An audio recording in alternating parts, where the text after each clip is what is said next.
when my new wife asked if her boyfriend could visit. 3 weeks after their wedding, Marcus was making breakfast when his wife Rachel casually asked, "Would it be weird if Trevor comes to stay with us next weekend?" He looked up from the eggs he was scrambling. "Trevor? Who's Trevor?" Rachel didn't even glance up from her phone. "My boyfriend. Well, ex-boyfriend technically. We've been talking again and he wants to visit." The spatula slipped from Marcus's hand and clattered to the floor. Have you ever had someone you just married drop a bomb so casually that you wondered if you were living in some alternate reality? Like they just mentioned wanting to invite a serial K***ler over for dinner? Because what happened next made Marcus question everything he thought he knew about his new wife and whether he'd made the biggest mistake of his life. Marcus Chen was 32 and had been dating Rachel Williams for 2 years before proposing. They'd met at a marketing conference where Marcus worked as a project manager for a tech startup and Rachel was representing a PR firm. Their courtship had been relatively normal, with weekend trips, dinner dates, and meeting each other's families during holidays. Rachel seemed like everything Marcus wanted in a partner. She was ambitious, funny, and shared his love of hiking and cooking elaborate meals together. She got along well with his friends and his parents adored her. When Marcus proposed at the beach house where they'd spent their first vacation together, Rachel cried happy tears and immediately started planning their wedding. The wedding itself had been beautiful but stressful. Rachel had insisted on inviting over 200 people, including several ex-co-workers and college friends Marcus had never met. She'd also been unusually secretive about her guest list, claiming she wanted to surprise him with how many people would be there to celebrate their love. Marcus had noticed Rachel being more protective of her phone in the months leading up to the wedding, but he'd attributed it to wedding planning stress and the constant coordination with vendors, caterers, and family members. She'd also started staying up late texting, claiming it was work emergencies or bridesmaids drama that couldn't wait until morning. The honeymoon in Belize had been perfect. They'd snorkeled, explored Mayan ruins, and spent lazy afternoons in hammocks reading books and drinking fruity cocktails. Rachel had been completely present and affectionate, putting her phone away for most of the trip. Marcus felt like they were finally building the life they'd planned together. Moving in together had been surprisingly smooth. Rachel had sold her apartment and moved into Marcus's house, which they'd slowly been redecorating to reflect both their tastes. She brought her extensive cookbook collection and vintage furniture that complemented Marcus's modern aesthetic perfectly. But there had been subtle changes in Rachel's behavior since they'd returned from their honeymoon. She'd started working later hours and taking more business calls that required privacy. She'd also beg asterisk and mentioning names of people Marcus didn't recognize, claiming they were new clients or colleagues from projects he wouldn't find interesting. The morning of the Trevor revelation, Marcus had been planning to suggest they start looking into buying a bigger house together. He'd researched neighborhoods with good schools, thinking ahead to when they might have children. The idea of building a family with Rachel had been driving most of his major decisions lately. Rachel's casual mention of her boyfriend hit Marcus like a physical blow. He stood there staring at her while she continued scrolling through what looked like text messages, completely oblivious to the fact that she'd just destroyed his understanding of their relationship. Marcus managed to ask who Trevor was and how long they'd been talking. Rachel explained that Trevor was her college boyfriend who'd moved to Seattle for work 5 years ago. They'd reconnected through social media a few months before the wedding, and she'd been helping him through a difficult breakup with his most recent girlfriend. The timeline made Marcus's stomach drop. Rachel had been in contact with an ex-boyfriend during their engagement while planning their wedding. She'd been emotionally supporting another man through relationship problems while promising to love and honor Marcus for the rest of their lives. When Marcus pointed out that staying in touch with exes while married might be inappropriate, Rachel laughed and called him old-fashioned. She explained that she and Trevor had a special connection that transcended typical relationship categories. They understood each other in ways that other people couldn't, and she wasn't going to let societal expectations ruin their friendship. Rachel showed Marcus some of their text conversations, which she claimed proved the relationship was purely platonic. But even the messages she was comfortable sharing seemed inappropriately **mate to Marcus. There were inside jokes, references to shared memories, and a level of emotional **macy that felt like emotional infidelity. Marcus asked Rachel how she would feel if his ex-girlfriend Emma wanted to come stay with them for a weekend. Rachel immediately bristled and said that was completely different because Emma had always been jealous of their relationship. She couldn't see the double standard in her reasoning. The argument escalated when Marcus suggested they needed to establish boundaries about opposite **ex friendships now that they were married. Rachel accused him of being controlling and possessive, claiming she'd never agreed to give up her friendships just because they'd gotten married. Rachel stormed out of the kitchen and locked herself in their bedroom, leaving Marcus to clean up the breakfast he'd lost his appetite for. He sat at their kitchen table trying to process what had just happened and wondering if this was just a communication issue they could work through or something much more serious. Marcus decided to call his best friend Jake, who'd been married for 5 years and might have perspective on navigating spouse conflicts. Jake listened to the whole story and was quiet for a long moment before asking if Rachel had mentioned this Trevor guy before. When Marcus said no, Jake suggested this might be a bigger problem than just boundary issues. Jake pointed out that most people would mention reconnecting with an ex-boyfriend to their spouse, especially if they were planning to invite that person to stay in their home. The secrecy combined with Rachel's defensive reaction suggested she knew her behavior was inappropriate but wasn't planning to change it. Marcus spent the afternoon researching healthy marriage boundaries and emotional infidelity online. He found article after article describing exactly the situation he was experiencing. The consensus seemed to be that secret communication with exes, especially involving emotional **macy and physical visits, constituted cheating even without **x being involved. When Rachel finally emerged from their bedroom that evening, she acted like nothing had happened. She started talking about weekend plans and what they should cook for dinner, completely ignoring the massive fight they'd had that morning. When Marcus tried to bring up Trevor again, Rachel cut him off and said she didn't want to discuss it anymore. Rachel announced that Trevor would be arriving Friday evening and staying through Sunday. She'd already confirmed the plans with him and didn't want to disappoint him since he'd already booked his flight. She presented this as a fait accompli rather than something they'd discuss and decide together as a married couple. Marcus realized that Rachel had never actually asked if Trevor could visit. She'd informed him that Trevor was coming and framed it as a question to make him think he had a choice in the matter. The manipulation was subtle but effective, and Marcus wondered what other decisions Rachel had been making unilaterally. The rest of the week was tense, with Rachel acting cheerful and normal while Marcus struggled with anxiety about the upcoming visit.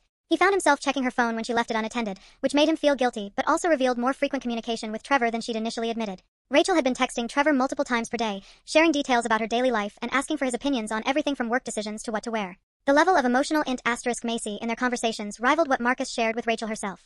Marcus discovered that Rachel had been sending Trevor photos of their house, their neighborhood, and even their bedroom. She described their decorating choices and asked Trevor what he thought of their color schemes and furniture arrangements. It felt like she was virtually giving him a tour of their private space. On Thursday evening, Rachel spent 2 hours getting ready to video chat with Trevor. She put on makeup, styled her hair, and changed into 3 different outfits before settling on a low-cut blouse that Marcus had never seen before. She claimed it was just a casual catch-up call, but her preparation suggested otherwise. Marcus could hear Rachel laughing and flirting during the video call from their home office. Her voice had a different quality when she talked to Trevor, more animated and playful than her normal conversational tone. The sound of his wife being charming for another man made Marcus feel sick. Friday afternoon, Rachel left work early to clean the house and prepare for Trevor's visit. She bought special groceries for his favorite meals and even picked up flowers for the guest room. She was putting more effort into hosting Trevor than she'd put into planning date nights with Marcus recently. Rachel changed clothes 3 times before leaving to pick Trevor up from the airport. She finally settled on a sundress that Marcus had complimented on their honeymoon, along with the expensive perfume he'd given her for their anniversary. She was essentially wearing their relationship milestones to impress another man.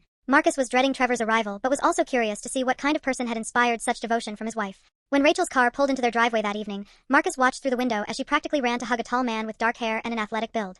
The hug lasted way too long and included the kind of full-body contact that Marcus associated with romantic relationships rather than friendships. Rachel's face was glowing with happiness in a way Marcus hadn't seen since their wedding day. She was clearly thrilled to be reunited with Trevor. Trevor turned out to be exactly the kind of guy who would make any husband nervous. He was handsome, charming, successful, and shared an obvious history with Rachel that made Marcus feel like an outsider in his own home. Trevor hugged Rachel like he knew her body and mately and spoke to her with casual familiarity that suggested ongoing emotional Macy.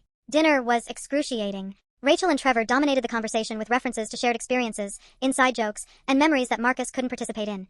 They talked about college friends Marcus had never heard of, trips they'd taken together, and funny stories from their past relationship that Rachel had never mentioned.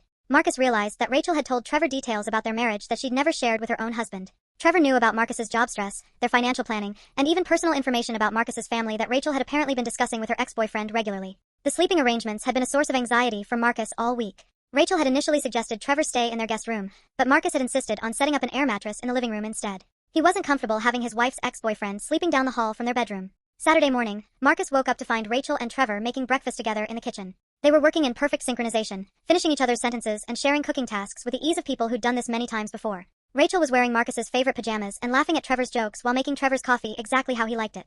Marcus felt like an intruder in his own kitchen. Rachel and Trevor were so absorbed in each other that they barely acknowledged his presence. When Marcus tried to join the conversation, they'd respond politely but quickly return to their private dialogue that excluded him completely. Rachel had planned a full day of activities for Trevor's visit, including hiking at their favorite trail and dinner at the restaurant where she and Marcus had had their first date. She was essentially recreating romantic experiences with Trevor while Marcus tagged along like a third wheel. The hike was torture. Rachel and Trevor walked ahead together, deep in conversation, while Marcus followed behind feeling like hired security. They stopped frequently to take photos together, with Rachel positioning herself close to Trevor and smiling radiantly while Marcus held the camera. At one point, Trevor put his arm around Rachel's waist to point out a bird in the distance. The casual Macy of the gesture and Rachel's comfortable acceptance of it made Marcus realize that their physical boundaries were much looser than Rachel had admitted. During lunch at the trail's summit, Trevor mentioned that he and Rachel had been discussing the possibility of him moving back to their city for work. Rachel's eyes lit up at this news in a way that crushed Marcus. She was clearly excited about the prospect of having Trevor nearby permanently. The restaurant dinner that evening was the final straw. Rachel and Trevor sat next to each other instead of across from each other,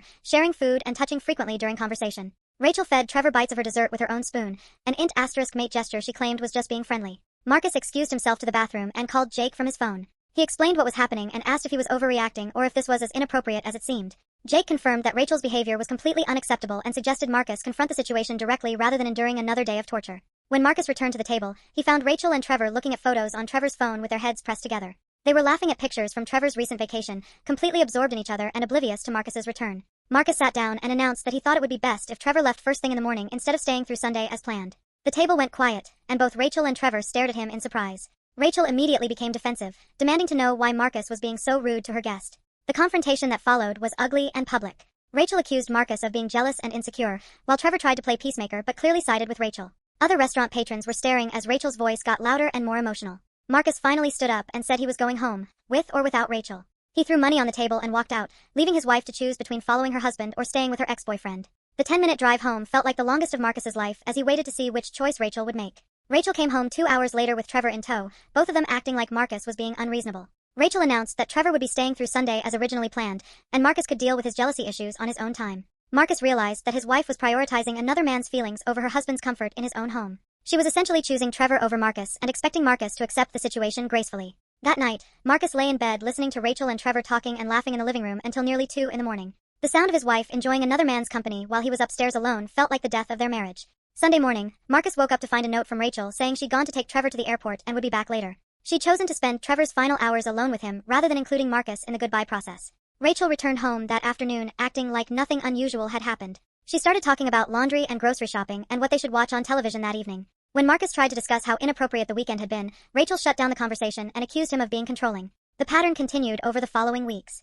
Rachel increased her communication with Trevor, now that he'd visited and established himself as a regular presence in their lives. She talked about him constantly, shared details about their marriage with him, and made it clear that Trevor's opinions mattered more to her than Marcus's comfort. Marcus discovered that Rachel had been planning weekend trips to visit Trevor in Seattle without mentioning it to Marcus. She'd researched flights, hotels, and activities for solo trips to see her ex-boyfriend while married to Marcus. The premeditation involved made the betrayal feel even worse. When Marcus confronted Rachel about the planned trips, she exploded in anger. She accused him of spying on her and violating her privacy by looking at her browser history. She said she needed space to maintain her friendships and wouldn't let Marcus isolate her from people who cared about her. Rachel's defense of her relationship with Trevor became increasingly elaborate and manipulative. She claimed that Marcus was threatened by her having male friends because he was insecure about his own attractiveness and success. She suggested that his jealousy was a red flag for potential abuse and manipulation. Marcus started researching emotional infidelity and discovered that Rachel's behavior fitted textbook patterns of cheating. The secrecy, defensiveness, prioritizing the other person's feelings, and accusing the spouse of being controlling were all classic signs that she was having an emotional affair. Rachel scheduled a solo trip to Seattle for the following month, claiming it was for work but admitting that she'd be staying with Trevor to save money on hotels. She presented this as a practical financial decision rather than an inappropriate arrangement for a married woman. Marcus gave Rachel an ultimatum. Either she ended her relationship with Trevor completely and committed to rebuilding trust in their marriage, or Marcus would file for divorce. Rachel responded by accusing Marcus of trying to control her and manipulate her through threats. Rachel chose Trevor. She said she'd rather be divorced than give up a friendship that meant so much to her. She claimed that Marcus's jealousy proved they weren't compatible and that she deserved a partner who supported her relationships with other people. The divorce proceedings were swift since they had no children and few shared assets. Rachel moved out within 2 weeks and immediately began planning her move to Seattle to be closer to Trevor. She seemed relieved rather than sad about the end of their marriage. Marcus learned through mutual friends that Rachel and Trevor had become officially romantic within a month of her moving to Seattle. The timeline suggested that their relationship had been building toward romance throughout Rachel's marriage to Marcus. Looking back, Marcus realized that there had been signs of Rachel's deception throughout their relationship.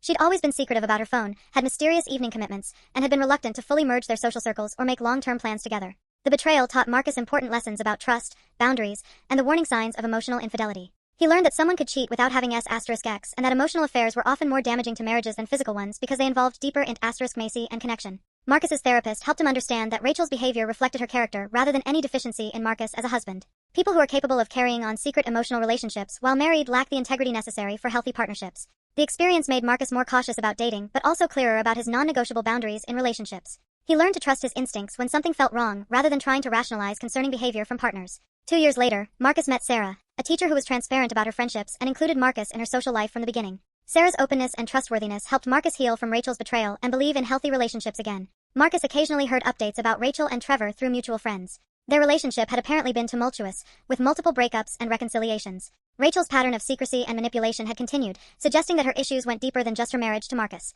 The failed marriage taught Marcus that love wasn't enough to sustain a relationship without trust, honesty, and mutual respect. Rachel had loved both Marcus and Trevor in her own way, but her inability to be faithful and transparent had destroyed her marriage and likely damaged her relationship with Trevor as well. Marcus's story became a cautionary tale that he shared with other men who were experiencing similar situations with their wives or girlfriends. He learned that emotional infidelity was much more common than he'd realized and that many people didn't recognize the warning signs until significant damage had been done. The experience ultimately made Marcus stronger and wiser about relationships. He learned to value partners who were transparent, trustworthy, and committed to maintaining appropriate boundaries with members of the opposite S***X.